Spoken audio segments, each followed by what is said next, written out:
Now, a terminal interface is cool, but let's make this more user-friendly with a web interface using Streamlit. Streamlit is a Python library that lets you create web apps with just Python. No HTML, CSS, or JavaScript required. It's perfect for AI demos. Install it with pip install Streamlit, and let's build our UI. We start by importing Streamlit and setting up a page title and header. Then we create a file uploader widget that accepts PDF files. When a file is uploaded, we process it. Same steps as before. Load, split, embed, store. We show a spinner so users know something's happening.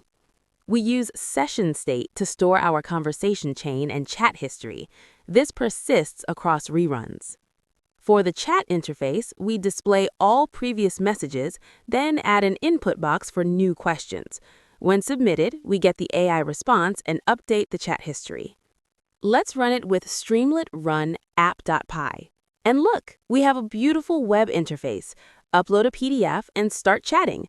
The entire conversation is displayed in a clean chat format.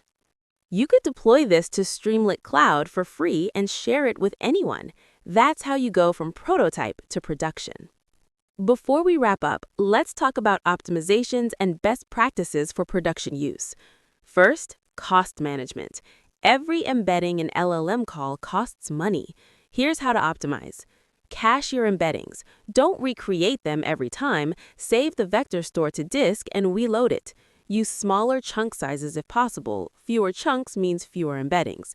Consider using a cheaper embedding model for initial prototyping. For performance, adjust the number of retrieved chunks. More isn't always better. It adds noise. Sometimes 3 chunks work better than 10. Experiment with different chunk sizes and overlap values. Every document is different. Add proper error handling. What if the PDF is corrupted? What if the API is down? Wrap your code in try except blocks and give users meaningful error messages. For security, never expose your API keys. Use environment variables always. If deploying publicly, implement rate limiting so users can't drain your API credits. Consider adding authentication if handling sensitive documents. Let's recap what we built today. We created a complete AI-powered document Q&A system from scratch using all 6 LangChain building blocks. We used LLMs for generating answers, created custom prompts for better responses, built chains to orchestrate our workflow, added memory for conversational context, implemented retrievers for semantic search, and even added some extra capabilities. More importantly, you learned the entire RAG pipeline: loading documents, splitting text, creating embeddings, vector storage, similarity search, and generation. These concepts apply to thousands of different applications. Now it's your turn. Take this code, modify it, break it, improve it.